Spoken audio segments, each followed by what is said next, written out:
Bonjour, je suis David Buffo, je suis thérapeute et je pratique notamment l'hypnothérapie. Aujourd'hui, je vais vous parler des crises d'angoisse qu'on appelle aussi les crises de panique. Cette vidéo s'adresse aux personnes qui ont des angoisses et également aux personnes qui peuvent les accompagner ou les conseiller. Et j'ai d'ailleurs des conseils pour eux exprès en fin de vidéo. Je vais vous expliquer notamment quels sont les mécanismes sous-jacents et ce qu'il faut faire pour en sortir. Dans la deuxième partie de la vidéo, je vais vous parler du cas de personnes qui pensent souffrir de crise de panique, alors qu'en fait, c'est quelque chose d'autre. C'est une forme de faux diagnostic qui est très handicapant parce que ça empêche d'en guérir et ça nous enferme dedans. C'est malheureusement assez répandu et je vous dirai comment faire pour savoir si vous êtes dans ce cas-là et comment en sortir. Avant de commencer, quelques notions de vocabulaire. J'utiliserai indistinctement crise de panique et crise d'angoisse dans cette vidéo car ces deux termes sont synonymes. On va parler également de symptômes lorsqu'il y a une manifestation physique désagréable. Ça peut être par exemple un maux de tête, ça peut être le ventre qui se serre, un sentiment d'oppression. C'est un symptôme et un symptôme peut être commun à plusieurs maladies. Alors pour commencer, j'aimerais vous parler du cas de 3 patients que j'ai eu au cours des années et qui sont venus me voir pour des crises d'angoisse. La première, c'est Jeanne, 24 ans, danseuse, artiste de cirque, pratiquant le tissu aérien, qui vient me voir parce qu'elle ne sort pratiquement plus de chez elle depuis 4 mois.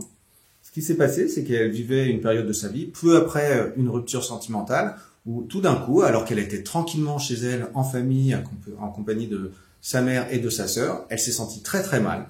Elle a eu la respiration oppressante, elle a eu le cœur qui s'est mis à battre très très fort, elle a eu des sueurs froides, des vertiges, et elle a dû carrément sortir du domicile pour prendre l'air et, accompagnée de sa sœur et de sa mère, a pu progressivement se calmer. Suite à cette crise, elle est allée voir un médecin qui lui a dit qu'elle avait fait une crise d'angoisse, et depuis, progressivement, elle s'est enfermée sur elle-même, et au moment où elle venait me voir, 4 mois après cette première crise, elle ne sortait pratiquement plus de chez elle, tout devenait compliqué, même juste aller faire des courses ou des chemins qu'elle faisait habituellement très facilement. Et sa première crise s'était produite quelques semaines après une rupture amoureuse qu'elle pensait pourtant avoir plutôt bien gérée. Le deuxième, c'est Christophe. Christophe, c'est 85 kg de muscle pour 1,82 m. Il est très sportif, coach sportif, et il pratique régulièrement à des compétitions sportives, notamment de musculation. Un jour, sans qu'il y ait quoi que ce soit qui explique, il fait ce qu'il a appelé une crise d'angoisse et sa vessie se lâche complètement. Et au-delà de l'humiliation, la honte ressentie à ce moment-là, bien sûr, ça l'a énormément inquiété. Et depuis, il angoisse que ça se reproduise. Donc, il devient très angoissé des situations où ça pourrait être handicapant, où ça pourrait être humiliant, les situations en public. Donc, il a mis en place des stratégies d'évitement pour éviter ces situations. Mais là, il va avoir une compétition très importante et qui va l'amener à prendre le bus, le car avec d'autres compétiteurs. Et cette perspective l'angoisse énormément. La troisième, c'est Frédéric. Frédéric qui angoisse à l'idée de conduire. Ça fait 10 ans maintenant qu'elle ne prend plus l'autoroute.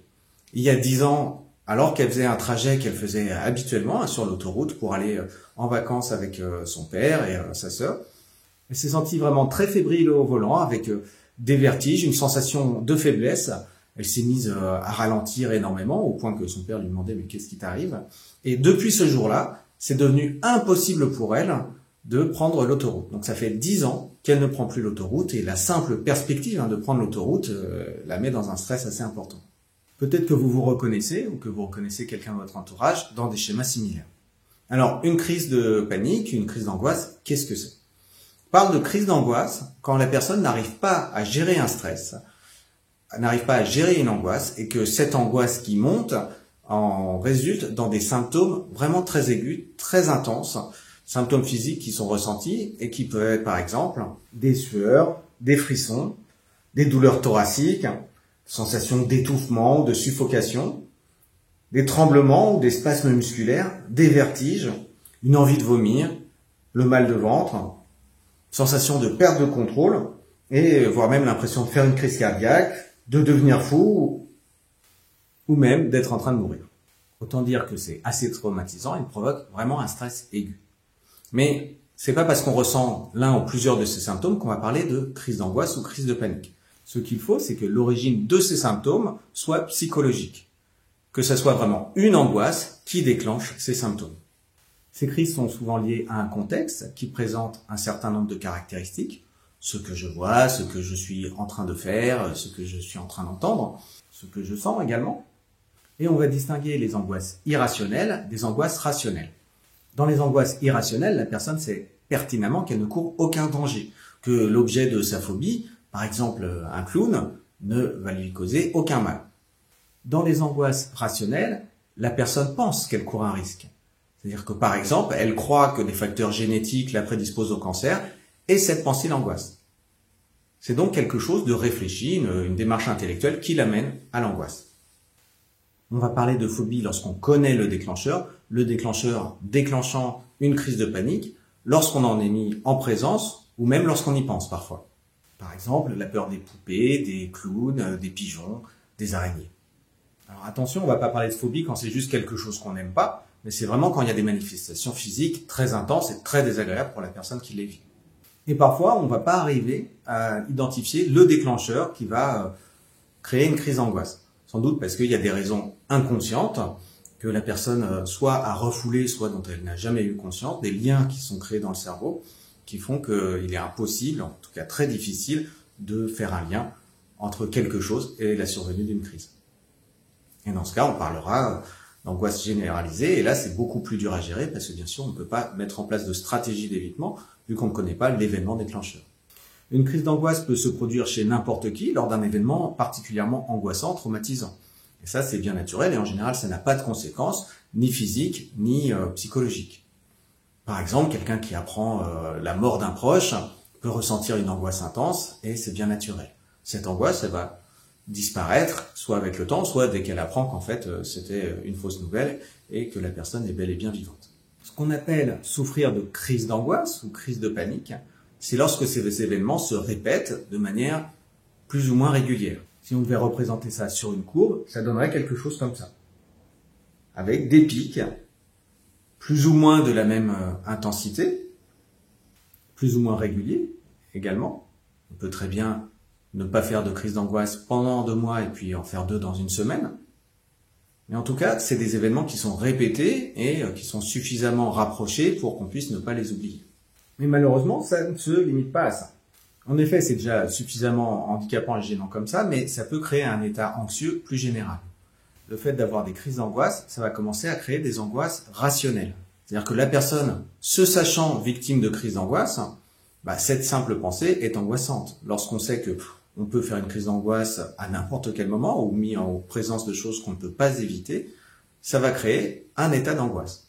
Si vous savez, par exemple, que vous faites des crises d'angoisse lorsque vous croisez un chien, bien sûr, ça va créer une angoisse à l'idée de sortir de chez vous parce qu'il y a à chaque fois la possibilité que vous croisiez un chien dans la rue.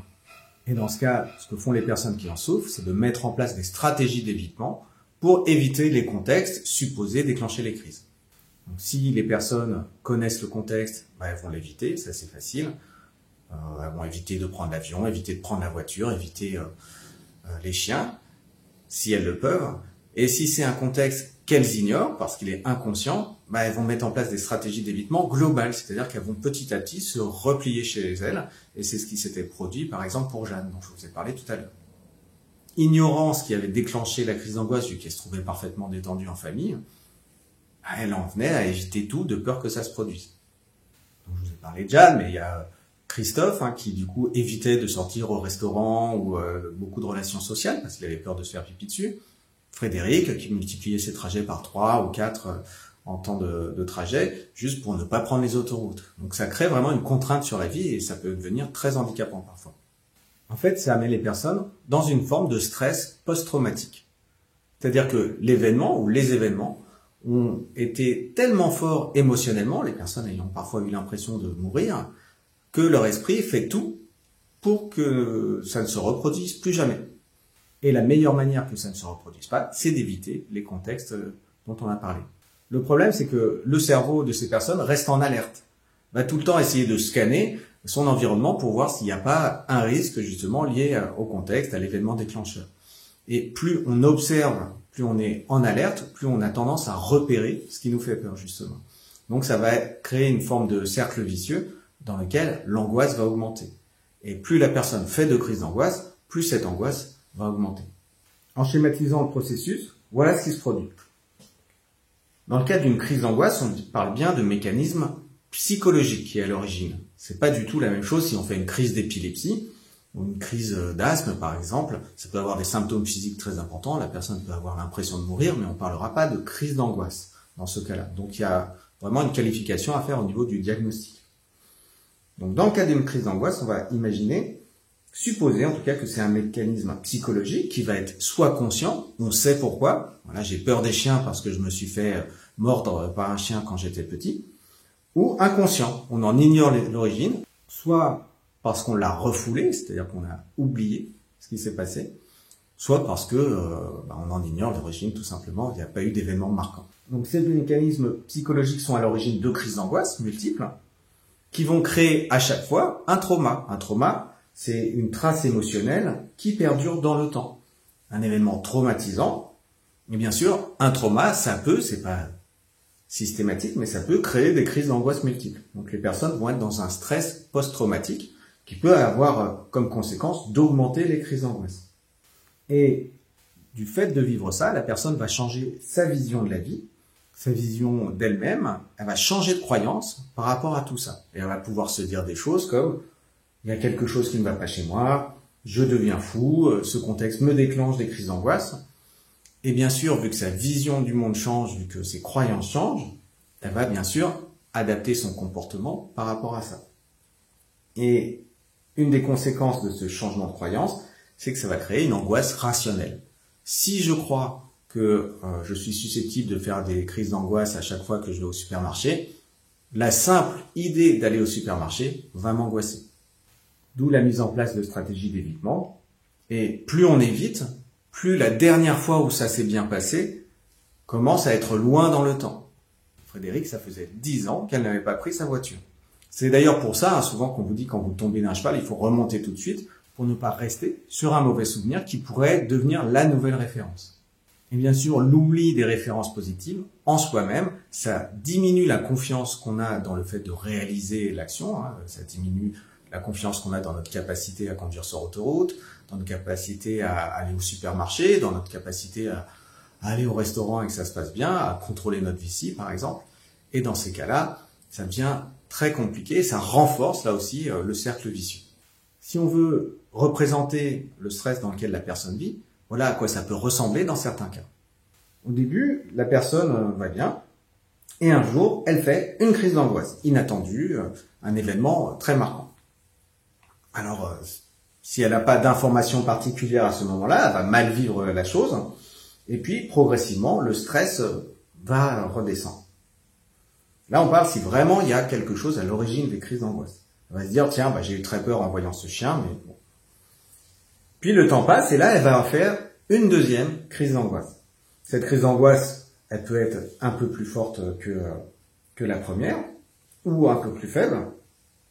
Mais l'important, c'est que maintenant, elle va avoir identifié le contexte dans lequel ça se produit, et qu'elle va garder une angoisse par rapport à ça. Déjà, dès que ça va se produire, elle va se dire « mince, ça recommence ». Donc son angoisse va être d'autant augmentée.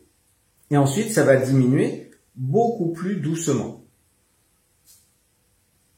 Et elle va commencer à changer ses croyances, donc à se dire, mince, à chaque fois que je vois un chien, par exemple, je risque de faire une crise d'angoisse. Donc lorsqu'elle sait qu'elle va être invitée chez une personne qui a un chien, elle va commencer par avance à imaginer qu'elle va stresser. Ça va lui créer un stress anticipé, en tout cas, elle s'imagine la réaction qu'elle va avoir dans le passé. Et bien sûr, cette pensée-là, elle est assez angoissante. Si finalement il n'y a pas de crise d'angoisse, sur le moment, elle a juste stressé et puis il se passe rien, donc tout va bien. Elle doit y retourner, elle stresse aussi en avance et finalement pas de crise d'angoisse, donc tout va bien. Mais tout ça, ça crée quand même du stress qui l'affaiblit, qui demande de l'énergie à être géré. Ensuite, quelques temps après, elle retourne dans un contexte où là aussi elle anticipait un stress, et là il y a une crise d'angoisse, une réelle, qui se manifeste. Son stress, il augmente d'autant plus, et on repart exactement dans le même schéma qu'ensuite, sauf que vous voyez que ce stress, il redescend beaucoup plus lentement, et il reste toujours à un niveau supérieur. La personne a commencé à créer une angoisse, et devient un peu angoissée en permanence, sauf si elle met ensuite des stratégies d'évitement, mais ça c'est possible que dans des contextes particuliers. On peut éviter de prendre l'avion, ça c'est facile, mais éviter de croiser des chiens, c'est beaucoup plus compliqué. Alors du coup, comment s'en sortir? On voit qu'il y a plusieurs mécanismes à l'œuvre. Il va falloir tous les désactiver pour un retour vraiment à la normale.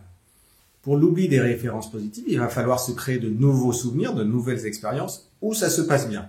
Et pour ça, bien sûr, pour pouvoir se créer de nouvelles expériences positives, il faut cesser de mettre en place des stratégies d'évitement. Mais pour faire ça, il faut avoir suffisamment confiance dans le fait que c'est terminé, que je peux y aller sans faire une crise d'angoisse. Car sinon, la pensée va être tellement angoissante que les personnes ne vont pas vouloir y aller. Il faudra régler aussi l'angoisse rationnelle. La personne doit changer à nouveau sa vision du monde. Ça peut se faire de deux manières. Soit en se disant « ça y est, je suis guéri, tout est revenu à la normale », soit en se disant « je me rends compte qu'il y a quelque chose qui a été fait en travail, en thérapie », soit avec un médecin, un psychologue, un hypnothérapeute. Et vu que je m'en rends compte, j'accepte de dire que ça y est, je repars dans l'inconnu. Je ne peux plus me baser sur mes expériences négatives précédentes et je vais voir comment ça se passe à partir de maintenant. Mais pour que ça soit vraiment réussi, il va falloir qu'il y ait un travail qui soit fait, notamment sur les traumas. Mais en première intention, il va falloir travailler sur les mécanismes psychologiques qui sont à l'origine des crises d'angoisse. Et là, il va falloir vous faire accompagner, sans doute, de quelqu'un qui est vraiment spécialisé là-dedans, un thérapeute qui saura vous accompagner pour travailler soit sur les mécanismes conscients, soit sur les mécanismes inconscients. Ça va être vraiment le fond du travail, et c'est ce qu'on appelle faire un travail de fond en thérapie.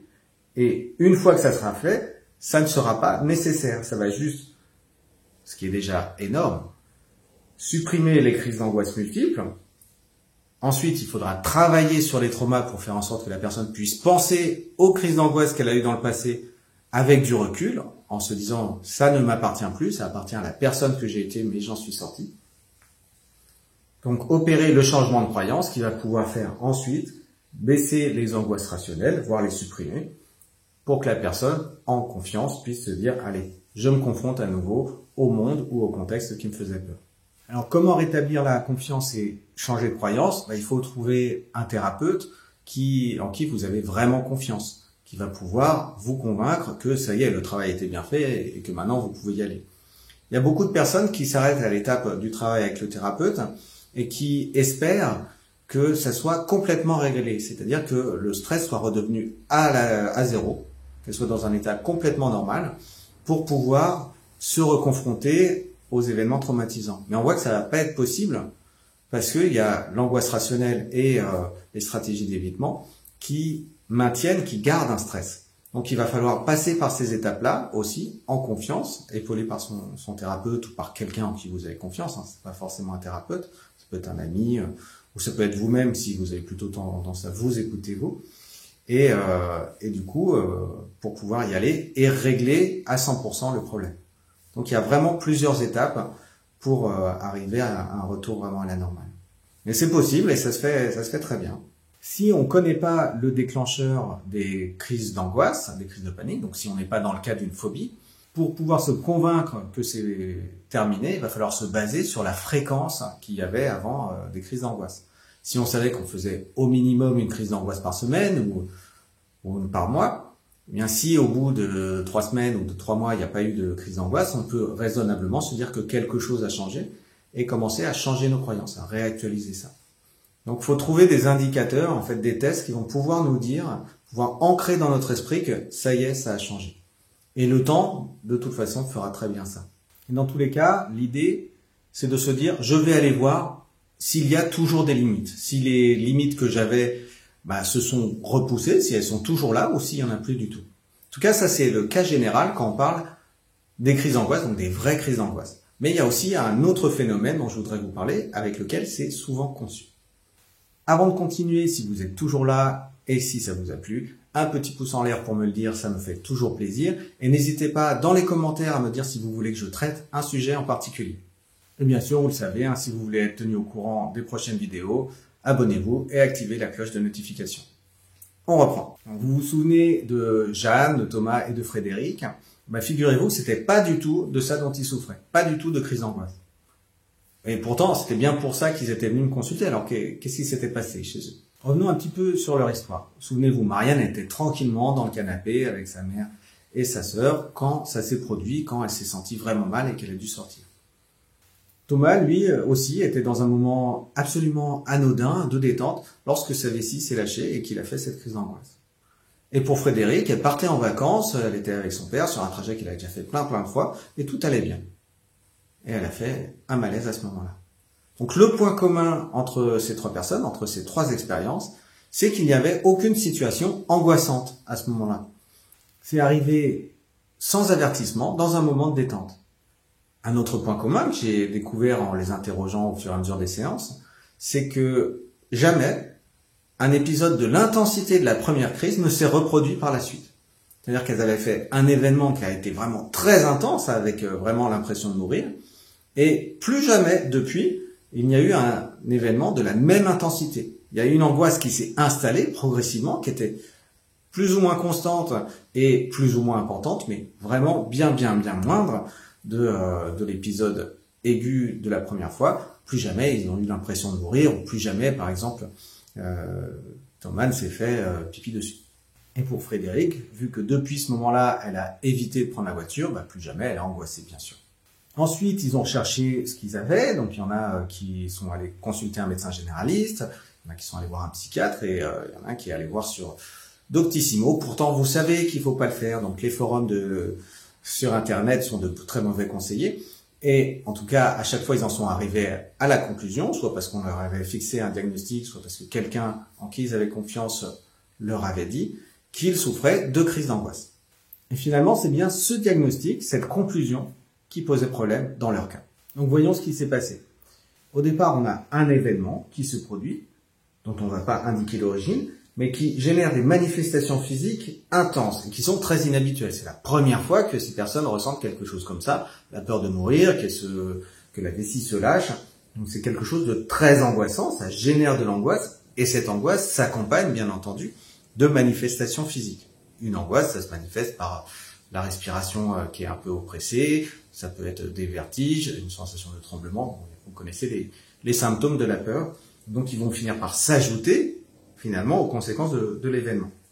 Cet événement, il est traumatisant. Donc de toute façon, il va créer un trauma. S'il n'est pas très important, il n'y aura pas de trauma, mais dans ce cas, on ne rentre pas du tout dans tout ce cas-là. S'il est traumatisant, on va avoir un trauma qui, bien entendu, peut créer une réaction post-traumatique, et donc lui être à l'origine de crises d'angoisse multiples, qui, à leur tour, vont être des traumas, et ainsi de suite, ça fait un cercle vicieux. En tout cas, suite à cet événement, les personnes, celles dont je vous ai parlé, sont allées rechercher des informations auprès de leur médecin généraliste, auprès d'un psychiatre, auprès d'un psychologue, auprès d'un forum sur Internet, auprès d'un parent, auprès d'un ami. Conclusion, il s'agirait de crise d'angoisse. Et ce qui est implicite là-dedans, c'est que l'origine est psychologique, c'est-à-dire que c'est dans leur tête. Donc ça change leur vision du monde. S'ils ont confiance dans cette conclusion, dans ce diagnostic, ça veut dire qu'il y a quelque chose qui ne va pas chez moi, je deviens fou, ce contexte me déclenche des crises d'angoisse. Et on en vient à toutes les suites de conséquences qu'on avait déjà dans les crises d'angoisse, c'est-à-dire l'angoisse rationnelle. Si je peux faire une crise d'angoisse à n'importe quel moment, il faut que je mette en place des stratégies d'évitement, oublie des références positives. Une fois qu'on a dit ça, on peut se poser la question de savoir s'il y a vraiment une différence dans les deux cas que je viens d'exposer ou si c'est juste une querelle de spécialistes. Alors il y a une vraie différence et ça peut vraiment faire une différence, notamment pour ces personnes-là, parce que dans un cas, elles peuvent en sortir beaucoup plus facilement. Bon, imaginons que, par exemple, le médecin ait posé comme diagnostic que finalement c'était une crise d'hypoglycémie et que, aussi angoissant que ça avait pu être sur le moment, il n'y a pas de raison que ça se reproduise, qu'on a fait les examens, tout va bien, c'était juste un événement passager qui restera juste un mauvais souvenir dans sa vie. Qu'est-ce qui serait passé dans ce cas-là ? C'est que l'explication, la conclusion, n'aurait pas du tout eu les mêmes conséquences que précédemment, que si on diagnostique des crises d'angoisse, qu'il n'y aurait pas eu de changement de croyance sur elles, il n'y aurait donc pas eu d'angoisse rationnelle, pas de stratégie d'évitement, et finalement, d'une certaine manière, ça aurait guéri le traumatisme. Dans le cas de ces personnes-là, c'est le fait d'avoir mis une étiquette crise d'angoisse sur ce qui s'était passé, qui a créé un état anxiogène derrière. Mais alors, si c'était pas une crise de panique la première fois, qu'est-ce que c'était ? Parce que les personnes, elles ont bien paniqué, elles ont bien angoissé. Oui, mais ça c'est normal, c'est parce que quand on a des manifestations physiques importantes, c'est normal d'angoisser derrière. Mais l'angoisse résulte de ce qui se passe, c'est pas à l'origine. Alors qu'est-ce qui peut créer des manifestations physiques à ce point importantes? Alors, il peut y avoir des causes psychologiques, ça peut être bien entendu être un syndrome de stress post-traumatique qui crée ça, il peut y avoir vraiment une phobie, il peut y avoir un épisode psychotique, une fatigue psychologique, un burn-out, il peut y avoir plein de raisons psychologiques qui créent ce genre de manifestations, mais il y a aussi énormément de causes physiques qui peuvent créer des symptômes. C'est pas parce qu'on a un symptôme qui ressemble à celui de la crise d'angoisse qu'il s'agit d'une crise d'angoisse. Je vous l'ai dit en tout début de vidéo, un symptôme peut être partagé par plusieurs choses. Par exemple, la fièvre, c'est pas quelque chose qui établit à 100% qu'on souffre d'une grippe, même si quand on a une grippe, on souffre de fièvre. Donc là, qu'est-ce qui pourrait créer, par exemple, au niveau physique? Il y a plein de raisons, plein de choses. Déjà, des choses graves, une crise cardiaque, un AVC, ça crée des manifestations physiques qui sont très importantes, qui peuvent ressembler à ça. Donc il faut, bien sûr, dès qu'on vit quelque chose comme ça, aller consulter et ne pas demander à des personnes qui ne sont pas professionnelles de la question. Donc, toujours le premier réflexe, si vous vivez quelque chose comme ça, c'est aller voir votre généraliste, votre médecin traitant. Ça peut être une commotion cérébrale. Une commotion cérébrale, c'est lorsqu'il y a un choc, une accélération ou un arrêt brutal de la boîte crânienne qui peut comprimer le cerveau. Un malaise vagal, c'est quelque chose qui est lié au nerf vague, ça peut créer des évanouissements. Une infection, une baisse de tension, des effets secondaires de traitement, de l'hypoglycémie. Voilà, il y a énormément de problèmes d'origine physique qui peuvent créer des symptômes qui sont en commun avec ceux créés par des crises d'angoisse. Donc l'explication psychologique, c'est-à-dire de tout résumer sous le terme crise d'angoisse, peut être complètement fausse. Il peut y avoir de nombreuses manifestations physiques qui génèrent naturellement l'angoisse, qui ont pour origine des problèmes physiques, parfois sans gravité.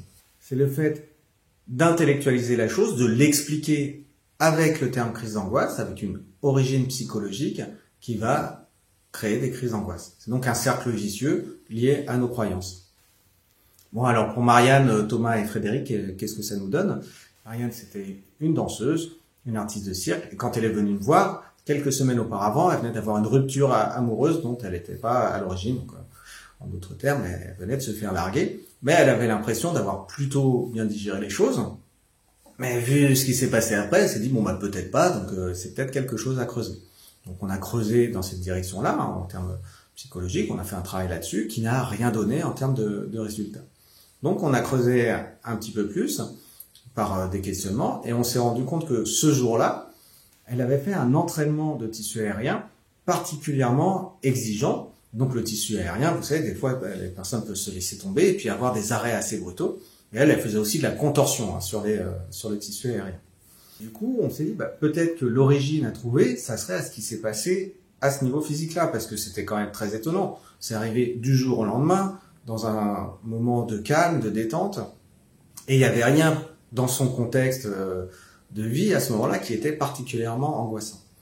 Et vu l'entraînement qu'elle avait eu, moi je lui ai conseillé d'aller voir un médecin pour avoir un deuxième avis. C'est ce qu'elle a fait, elle est allée voir un médecin généraliste à qui elle a expliqué tout ce qui s'est passé, ses symptômes, et ce généraliste-là lui a dit écoutez, c'est simple, vous avez fait une commotion cérébrale, c'est-à-dire que lorsque vous êtes arrêté brutalement, le cerveau a été un peu comprimé dans la boîte crânienne. Tous les symptômes que vous me décrivez, c'est ceux d'une commotion cérébrale, et depuis, vous êtes en stress post-traumatique. Souvenez-vous, ça faisait 4 mois qu'elle ne sortait plus de chez elle, parce qu'on lui avait dit qu'elle faisait des crises d'angoisse. La conséquence, c'est pas la même, parce que si on a fait une crise liée à une commotion cérébrale suite à un entraînement, il suffit de prendre des précautions dans son entraînement pour que ça se reproduise plus. Alors que si on fait des crises d'angoisse, ça peut se reproduire à n'importe quel moment. Donc c'est pas du tout la même chose. Le fait d'avoir eu confiance dans ce nouveau diagnostic, ça a complètement tout réglé. Et aujourd'hui, elle a repris un cours de vie complètement normal. Thomas, lui, c'était quelque chose de complètement différent. Je vous ai dit aussi qu'il faisait des compétitions, notamment de musculation, et là, il se préparait pour une compétition assez importante. Et chose que j'ignorais, dans ce genre de compétition, en préparation, ce qu'il avait fait, c'était un jeûne hydrique. C'est-à-dire que pendant plusieurs jours, 2 ou 3 jours, il n'avait plus bu, et le jour où il avait repris son hydratation, il avait bu dans la journée 6 litres d'eau. Donc 6 litres d'eau, c'est assez impressionnant, il y a de quoi avoir envie d'aller uriner derrière. Et peut-être et sans doute à cause de ça, derrière, sa vessie s'est lâchée sans qu'il puisse maîtriser quoi que ce soit. Mais lui, sur le moment, bon, on n'est pas toujours hyper alerte sur ce qui se passe, il n'avait pas fait le lien entre son comportement vis-à-vis de l'eau, les jours qui ont précédé, et ce qui s'était passé. Il était passé complètement à côté. Et il s'était dit que c'était une crise d'angoisse. Et depuis ce moment-là, il évitait toutes les situations où ça aurait pu être embarrassant. Et une fois qu'il a compris que c'était ça l'origine de son problème, il avait juste à plus ne reproduire exactement la même chose. Il savait que s'il buvait 6 litres d'eau dans une journée, le lendemain, il risquait de se produire ça. Donc depuis, il le fait plus et tout va bien pour lui. Pour Frédéric, on n'a jamais pu savoir ce qui avait créé son malaise en voiture. Et comme ça faisait 10 ans, c'était inutile d'aller voir un médecin à ce moment-là pour essayer d'avoir un nouveau diagnostic. En revanche, le fait de me faire confiance, de comprendre ce que je lui ai expliqué, ce que je vous explique maintenant dans cette vidéo, et d'accepter de peut-être revoir sa vision du monde et d'apporter une explication différente à ce qui s'est produit, pas forcément crise d'angoisse, mais peut-être se dire j'ai fait un malaise, lui a permis de changer sa vision du monde et donc de diminuer son angoisse. Elle a accepté de retirer ses stratégies d'évitement et de progressivement se réexposer à l'objet de son angoisse. Le mot progressivement, c'est très important. Elle n'a pas fait tout de suite 500 km en autoroute, même si elle aurait pu, si elle avait eu confiance dans le fait que ça y est, c'était terminé. Mais chez elle, ça n'a pas été le cas. Donc, comme on fait dans les thérapies cognitivo-comportementales, par exemple, les TCC, elle s'est réexposée petit à petit à faire, au début, une petite portion d'autoroute. Elle avait une portion près de chez elle où elle pouvait faire 1 ou 2 kilomètres, puis 5 kilomètres ensuite, puis 10. Et puis, petit à petit, elle a été sur des distances de plus en plus longues et a pu finalement réapprivoiser, réapprendre à conduire sur autoroute parce que, bien entendu, ça faisait 10 ans qu'elle n'avait pas conduit sur autoroute, donc c'était tout à réapprendre. Tout était nouveau, ça faisait 10 ans qu'elle n'avait pas eu des voitures à 130 km/h autour d'elle, donc c'était comme un nouvel apprentissage. Elle était devenue comme quelqu'un presque qui repasse le permis sur autoroute. Donc il a fallu un moment pour qu'elle réacquiert ses compétences, et une fois que c'était fait, en voiture Simone. Donc vous voyez, mettre l'étiquette crise d'angoisse sur quelque chose qui se passe, c'est pas anodin, parce que ça va modifier la façon dont on voit le monde et notre système prédictif. On a tous ainsi une part de notre cerveau qui essaie de prédire l'avenir, d'anticiper des événements pour faire en sorte qu'on ait une vie meilleure et nous éviter les événements désagréables et nous permettre d'aller vers ce qui est plus agréable. Donc si on sait qu'il y a des chances qu'un problème survienne, on va avoir tendance à éviter ça. Et labelliser crise d'angoisse quelque chose qu'on vit, ça sous-entend que ça peut se reproduire, qu'on vient de basculer dans la catégorie des personnes fragiles psychiquement, qu'il y a un problème chez nous, et que il va falloir réparer quelque chose avant de pouvoir avoir une vie normale. Donc c'est pas neutre du tout. Donc comment savoir si vous ou la personne, une personne que vous connaissez ou qui vous pose la question, est dans le premier cas, donc elle a eu des vraies crises d'angoisse, ou bien qu'il s'est passé quelque chose d'autre. Alors, je vous dis tout de suite, il n'y a pas de moyen d'en être sûr à 100%, mais il y a quelques indices qui doivent vous mettre la puce à l'oreille. Donc, parmi ces indices, il y a le fait que ça soit produit tout d'un coup. Il y avait dans un environnement complètement anodin, où il n'y avait pas rien d'angoissant. S'il n'y a rien d'angoissant, il y a peu de chances que ça soit une crise d'angoisse. On ne peut pas dire à 100% que ce n'était pas une crise d'angoisse, parce que votre cerveau a pu capter quelque chose qui l'a angoissé à un niveau inconscient. Mais en tout cas, s'il n'y avait rien d'angoissant, rien que consciemment vous avez identifié comme angoissant, il y a des chances que ce ne soit pas une crise d'angoisse. Surtout si vous n'avez pas naturellement tendance à angoisser. L'autre indicateur, c'est que c'est la première fois que ça s'est produit. Et ensuite, une crise comme celle-là, comme la première, vous n'en avez plus jamais refait. Vous avez peut-être eu des moments un peu d'angoisse, mais plus jamais des crises aussi importantes que la première. Ça, c'est un indice très important aussi. C'est-à-dire que les angoisses derrière avaient une bonne chance d'être finalement plutôt une angoisse rationnelle, une angoisse rémanente, plutôt que des vraies crises d'angoisse. Si aussi il y avait un contexte particulier dans votre vie à ce moment-là, le fait que vous soyez fatigué, que vous preniez des médicaments, que vous ayez bu beaucoup d'eau, que vous soyez dans une phase de travail très importante au travail, que vous ayez eu de la fièvre ou peut-être qu'il y avait une maladie qui traînait dans votre famille, que vous preniez des médicaments. Donc, s'il y a des indices qu'il pourrait y avoir une autre explication, une explication plus prosaïque, plus liée à des aspects physiques, ça peut être aussi un élément qui peut vous faire dire peut-être que c'était pas du tout une crise d'angoisse, mais un malaise lié à ce contexte-là. Pour résumer, si votre courbe de stress ressemble à ça, avec une première crise d'angoisse très impressionnante, et qu'ensuite il y a d'autres épisodes où ça monte, mais pas vraiment de crise équivalente à la première, je vous recommande fortement de remettre en question le scénario des crises d'angoisse. De toute façon, vous n'avez rien à perdre. Et comment vous en sortir dans ce cas-là? Bien entendu, si vous avez mis en place des stratégies d'évitement, vous ne pouvez pas savoir si les vraies crises sont encore là, vu que vous faites tout pour les éviter. Si on a peur de l'avion et qu'on ne prend plus jamais l'avion, même si on fait 10 années de thérapie avec les meilleurs thérapeutes du monde, tant qu'on ne prend pas l'avion, on ne pourra pas savoir si ça a fonctionné ou pas. Donc il ne faut pas attendre, il va bien falloir y aller, parce que sinon c'est un peu comme si on vous avait raconté qu'il y avait des monstres dans la forêt, que vous faites tout pour ne pas y aller, pour ne pas les croiser, alors que peut-être ces monstres n'ont jamais existé, ou en tout cas n'existent plus. Donc pour le savoir, il va falloir y aller. Vous l'avez compris, c'est beaucoup plus facile à désactiver que des vraies crises d'angoisse, car il n'y a pas le mécanisme d'origine à trouver et à désactiver.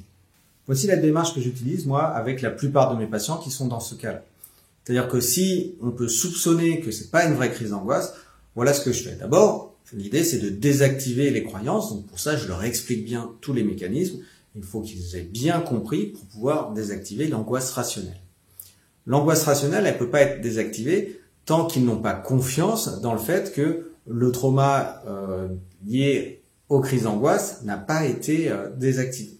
Donc dans ce cas, ce qu'on fait, c'est que si, quand elles pensent à leur première crise d'angoisse ou à certaines de leurs crises d'angoisse, elles ressentent encore un stress à l'intérieur. C'est-à-dire qu'elles n'y pensent pas avec détachement, comme quelque chose qui s'est passé, qui était certes désagréable, mais qui fait partie de leur histoire, mais que en y pensant, elles se sentent encore un peu mal. Dans ce cas, on utilise des techniques. Moi, j'utilise des techniques notamment de désactivation d'encre, enfin c'est des termes techniques, pour leur permettre de pouvoir penser, même d'une manière très intense, la plus détaillée possible, à ces événements, tout en étant parfaitement détendu.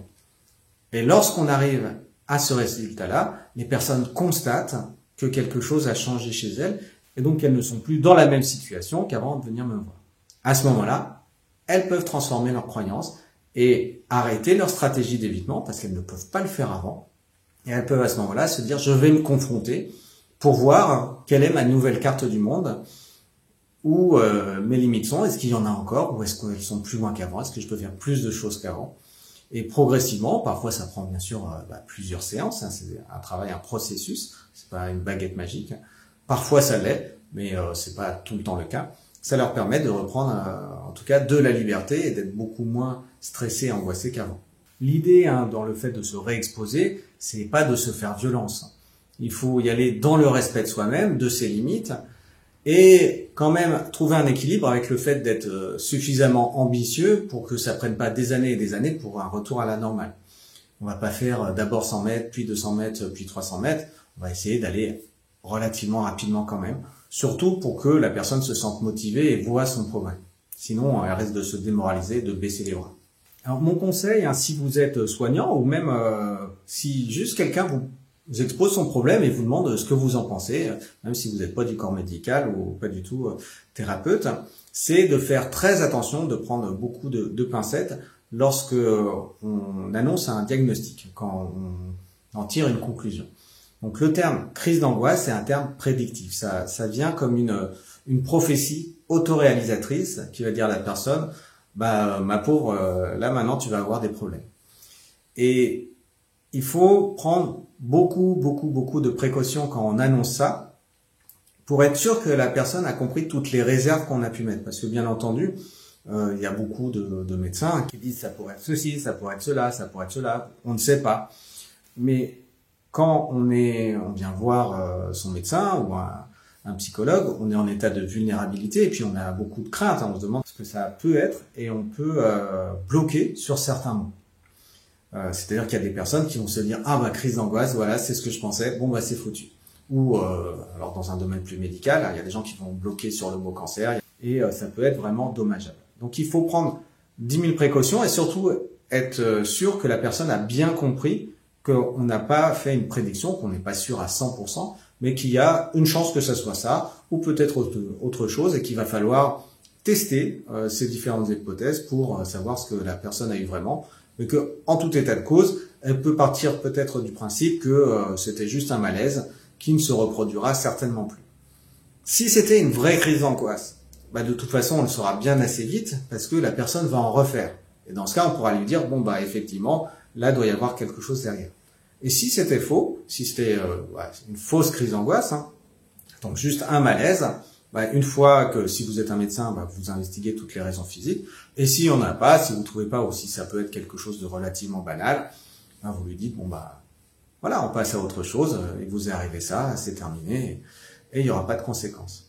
Et ça évitera à beaucoup de personnes de se prendre la tête pour rien. Voilà, j'en ai fini pour aujourd'hui. J'espère que j'ai pu vous apprendre 2-3 choses sur les crises d'angoisse dans cette vidéo. Bien entendu, ce sont des cas généraux et ça peut ne pas s'appliquer à vous ou des personnes de votre entourage. Donc, dans tous les cas, allez consulter un professionnel pour tirer ça au clair. Si cela vous a intéressé, un pouce en l'air, ça me fait plaisir, ça me permet de faire connaître la chaîne.